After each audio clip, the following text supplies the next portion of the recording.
할렐루야 샬롬. 우리 인사합니다. 할렐루야 샬롬 샬롬 샬롬 샬롬 샬롬. 하나님 사랑합니다. 여러분 주 안에서 사랑합니다.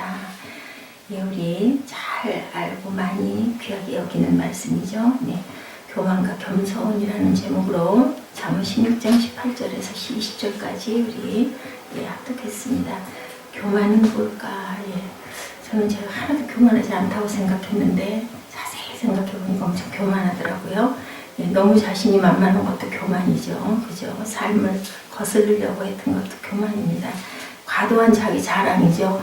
그 생각해보니까 제가 어렸을 때 엄청 자랑을 많이 하고 살아왔다라는 생각이 들어요.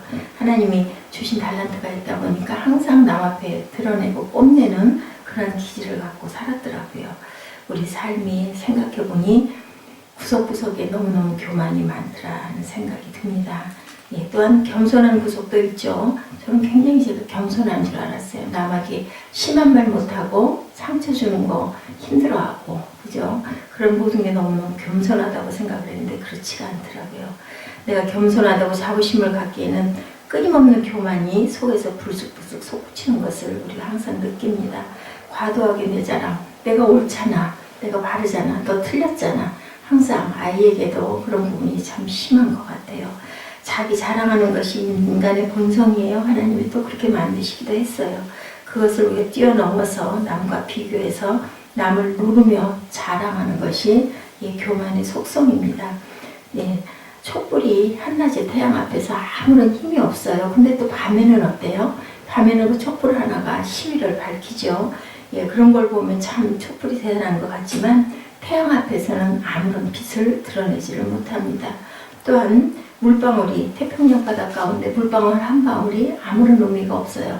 그렇지만 그 물방울 한 방울이 정말 갈증나는 사막에서는 얼마나 생명수일까 하는 생각을 합니다. 안개같이 사라질 인생이라고 그러죠. 수많은 존재 중에 하나이고 그런 인간이 창조주이신 하나님 앞에서 내 자랑 좀 들어보세요 라는 목욕다짐 할 것이 전혀 없습니다. 이것을 우리가 바르게 깨달는 것이 바로 겸손이다. 교만은 삶의 밑바닥에서부터 우리를 항상 붙잡고 있습니다. 제일 먼저 있고 제일 늦게 벗는 속옷과도 같죠. 그런데 또 교만을 싫어해요. 교만한 사람 보면 우리 싫어하잖아요. 근데 나도 교만하면서 어떤 면으로는 겸손한 부분이 있지만 교만한 구석들이 누구에게나 다 있으면서 교만한 사람 보면 정말 꼴불견이잖아요. 정말 교만하다라고 눈에 보이죠. 그러면서 내가 교만한 것은 잘 알지를 못합니다. 자기 잘난 맛에 교만을 독점하려고 누리려고 하는 그런 경향. 사람을 만나도 나를 높여주고 인정하는 사람 앞에서는 기분이 좋아지고 내 단점을 지적하는 사람 앞에서는 자존심 무지무지하게 상하죠. 그것도 모두가 교만이에요. 반대로 겸손 속에는 남을 배려하고 존중하는 마음이 있습니다. 겸손하게 되면 서로가 서로를 위하는 윈윈의 만남이 되죠. 교만 때문에 관계에 금이 갑니다. 가정도 그런 것 같아요. 아내와 남편의 관계에도 그런 부분 때문에 서로 상처를 받고 마음이 상하고 그렇죠. 이 얘기가 아주 잘 알려진 얘기인데 생각이 나요. 그 영국의 빅토리아 여왕이 엘버트 공 사랑해서 결혼했는데 어느 날 둘이 다투죠. 부부가 다투지 않고 사는 사람은 없어서 엘버트 경이 화가 나가지고 방에 들어가서 방문을 잠궈버렸어요. 막 생각해보니까 빅토리아 여왕이 내가 잘못했구나 싶었던가 봐요. 가서 방문을 두들기니까 문을 잠궈버리고 누구요? 하고 부르는데 나 영국 여왕이에요. 대답이 없었다고 그러죠. 또 두들기죠. 나 여왕이에요. 대답 없어요. 세 번째 또 두들겨요. 당신 아니에요. 했더니 문이 열렸다라는 그런 얘기가 있습니다. 우리가 내 권위를 가지고 내가 잘난 체하고 배우자를 누를 때가 서로에게 얼마나 많은가. 그걸로 인해서 상처를 받고 미안하다는 소리를 안 하는 걸로 그저 평생을 간 그런 한 부부가 있었다는 이야기도 있습니다. 그냥 미안해 한마디 하면 될 건데 남의 얘기가 아니라 제 얘기예요. 보니까 참 섭섭하더라고요. 그거 입장을 좀 이해해 주면 될 텐데 절대 이해 안 하더라고요. 아직 먼 거죠. 본인도 그렇게 얘기하대요. 안 되겠네. 안 되죠. 그렇게 해가지고는 서로 화합이 될 수가 없죠. 자, 부부가 그리스도 안에서 주종관계를 이루는 거 절대 아니에요. 그죠? 서로 섬기고 위해주는 관계인데 살아가다 보면은 그런 교만이 자꾸 일어납니다. 교만은 인간관계에 큰 영향을 끼치고, 인간적인 교만은 그래도 괜찮은데요, 영적인 교만은 또 더 심해요. 어떻게 할 수도 없어요. 서로 하나님이죠. 하나님 계시죠. 예, 하나님을 들어서 성경을 가지고 딱 내게 적용해가지고 얘기하고, 너에게는 이렇게 하면 안 되잖아. 잣대를 거기다 갖다 댑니다. 자, 인간적인 주제가 아니라 영적인 주제, 하나님 앞에서 특별한 사건을 경험하고 간증할 때 처음에는 뭐 하나님 영광 막 드러내죠. 하나님 높이죠. 근데 나중에는 그것이 와, 저 사람 신령한가 봐. 결국은 자기가 높아지려고 하는 그런 과시. 예수님이 그래서 병자 고치고 귀신 쫓아내고 나면 어디로 갔어요? 살짝 피해서 가시죠. 어디로? 산에 올라가셔가지고 기도하십니다. 왜 그러셨을까요? 그 교만을 부드러 매려고 그러셨을 것 같아요. 자꾸 교만해지는 마음, 왜? 사람 마음의 속성 안에 있기 때문에. 예수님은 우리의 주님이시죠. 우리가 가는 길과는 반대 방향으로 우리를 인도하려고 하세요. 왜? 우리가 자꾸 교만한 길, 악의 길로 자꾸 가니까, 아닌 길 쪽으로. 예수님은 어때요? 인기가 항상 높았어요. 치유의 능력을 가지고 계셨기 때문에 그럴 때마다 기도하죠. 근데 예수님의 마지막 길은 고난의 길이었어요. 예수님께서 마태복음 11장 29절에 당신을 소개하죠. 나는 마음이 온유하고 겸손하니 나의 멍에를 메고 내게 배우라, 이렇게 얘기합니다. 예수님은 자유를 주신다고 말씀하시면서 우리에게 왜 멍에를 메라고 하셨을까? 예수님의 온유와 겸손은 이런 의미를 갖고 있습니다. 본래 하늘의 권세, 땅의 권세를 다 갖고 계신 분이죠. 이 땅에 연약한 인간의 모습으로 그럼에도 불구하고 오셨어요. 권세라는 것, 힘이라는 것은 굉장히 위험하다. 그래서 멍에로 이것을 붙들어 매지 않으면 어디로 튈지 알 수가 없기 때문에 그걸로 소를 멍에를 씌우잖아요. 힘이 세니까. 그래, 그거를 잡아 끌어야 소가 어쩔 수 없이 아프니까 끌려오게 되어 있는 그 멍에, 우리도 그 멍에를 매야 된다. 왜냐하면 하늘 높은 줄 모를 것 같으니. 자, 우리가 힘을 좋아해요. 강한 것, 능력 있는 것, 막강한 것이 힘인데 자기 팽창력이 있습니다. 그래서 힘이 위험하죠. 튀어가면 어디로 그 반동으로 날아갈지 알 수가 없기 때문에 줄을 달아야 된다라는 거죠. 권력을 한번 차지하면 새도 부리죠. 다들 그렇습니다. 정치 권력자도 그렇고요. 하다못해 심지어는 교단에서도 그래요. 어떤 자리에 앉게 되면 그것에서 시너지를 내가지고 자기 보호를 하게 되고 자기 방어를 하게 되고, 그러다 보면 사람들이 그에게 어쩌지를 못해서 섬기게 됩니다. 재물도 그래요. 재물을 가지면 못할 것이 없어서 큰 소리를 치게 되죠. 네, 막강한 힘을 그게 과시하게 됩니다. 지식을 갖고 있는 것, 배운 것 자랑하게 됩니다. 이게 모두 다 뒤집어서 보면은 엄청난 자기 자랑이고 자기 과시가 될 수밖에 없다. 근데 그것은 뭐 그 사람이 나빠서 그렇지가 않고 저래도 그 자리에다 앉혀놓으면 똑같이 그렇게 될 것 같아요. 그래서 멍에를 져야 그 멍에가 나를 그 명예와 권력과 돈과 힘, 그런 부분에서 나를 절제시켜 줄 수 있다. 예수님께서 그렇게 말씀하셔요. 예수님은 그 시대에 어떤 사람이었을까? 한번 그 시대를 거슬러 올라가서 생각해 보세요. 예수님이 얼마나 거칠고 대단했을까? 당대의 종교 지도자, 당대의 돈 있고 힘 있고 권력자였다고 생각하면 예수님의 말씀을 듣고 싶지 않았을 것 같죠. 예수님의 가르치신 것은 하나님 사랑해라, 이웃 사랑해라, 너희들 독사의 자식들아, 너희들 성전을 장사판에 소굴로 만들었냐 막 쓸어 엎고, 그죠? 막 대놓고 욕하고 그랬을 때 그 사람들은 어땠을까 생각해보면 진짜 대단한 핵폭탄 같은 혁명당원이었다는 것으로, 그 사람들은 그러니까 예수를 없애야 되겠다라는 생각을 한 거죠. 안식일 날요 막 일해요. 안 되는데, 그죠? 율법에는 그러지 말라고 했는데, 그러면서 얘기하죠. 안식일이 누구를 위한 것이냐?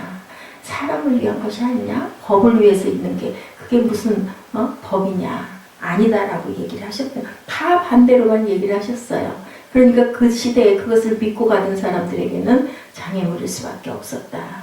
당시 사람들이 예수를 그렇게 보았던 이유는 예수님의 말씀과 행동에 나타난 두 가지 특성. 첫째는 시대를 향한 비판이죠. 저항 정신이 예수님에게 있었습니다. 바리새인과 서기관들을 향해서 항상 독소를 퍼부으셨죠.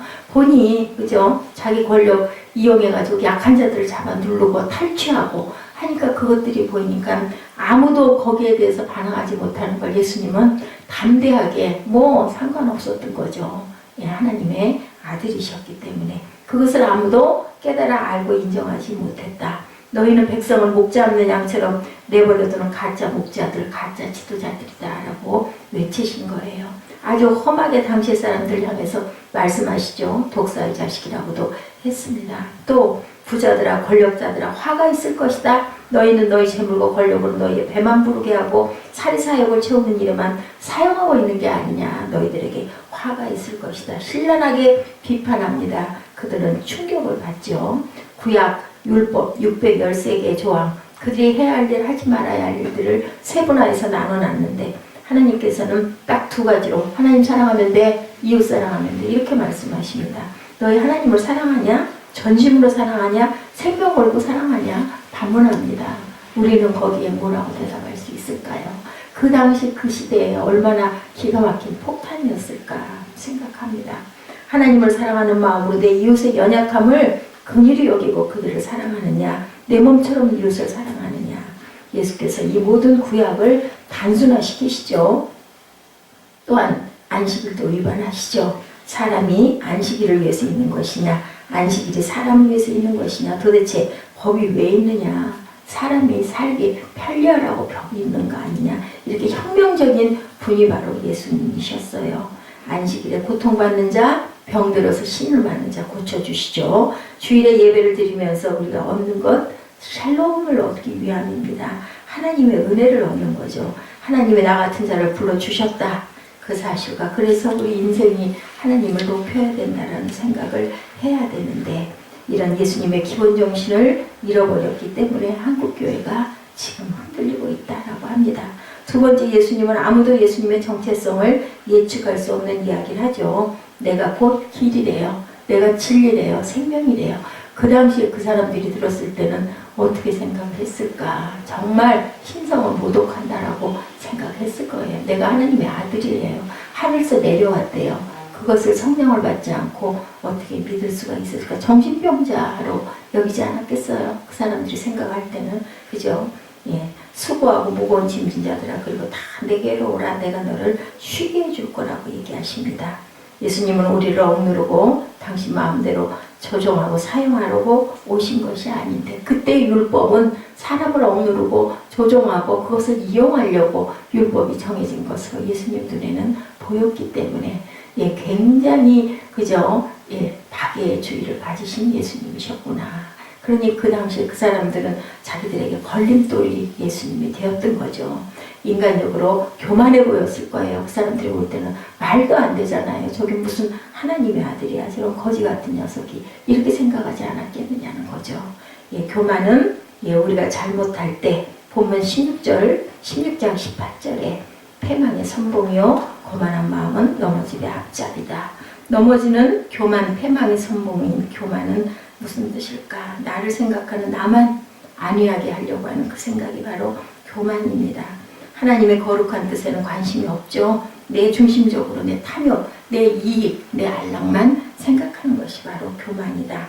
예수를 믿는 사람은 교만은 뛰어넘지만 그리스도 안에서 자존감과 자부심을 갖는 사람이다. 그래서 예, 그 얘기하죠. 예, 그 자존이라는 것이 굉장히 중요한데 권위적인 거는 안 되지만 권위는 분명히 있어야 된다라는 얘기를 합니다. 내가 나를 권위적으로 막 높이려고 하는 건 잘못되지만 우리는 누구기 때문에 하나님의 자녀이기 때문에 항상 예, 그것을 자존을 갖고 가야 된다. 교만하지 않다고 해서 움츠려드는 것이 아니고 교만하지 않다고 해서 당당한 것을 포기하는 것은 아니다. 무엇 중심으로? 말씀 중심으로. 우리 중심은 예수 그리스도시기 때문에 그렇죠. 예, 3.1절 지나갔지만 97년이네요. 벌써 독립선언서에 서명한 33명 중에 16명이 크리스찬이었어요. 그들이 나라를 생각하죠. 자신이 아니라 나라와 민족을 생각해서 예, 목숨도 아끼지 않았습니다. 나 혼자만 천국 가겠다는 아니란 생각이 예수를 믿는 것의 핵심은 아니다. 예, 민족, 나라를 살리기 위해서 돌아간 그 순국 열사들 그 마음처럼 하나님의 나라, 예수님의 마음을 품고 시대의 아픔에 함께 아파하고 시대의 불의에 저항할 줄 아는 하나님이 기뻐하시는 것, 그 뜻을 우리가 이루어가시는 저와 여러분 삶의 자세와 목표가 되어야 하겠다. 우리의 중심은 누구시다? 예수 그리스도심을 절대로 잊지 말고 내가 있는 삶의 자리에서 하나님 나라의 역사를 하나하나 만들어가는 주님의 귀한 자녀, 주님의 귀한 제자, 그리고 주님의 종된, 사람의 종이 아닌 주님의 종된 저와 여러분 되시기를 주님의 이름으로 축복합니다. 기도하시겠습니다.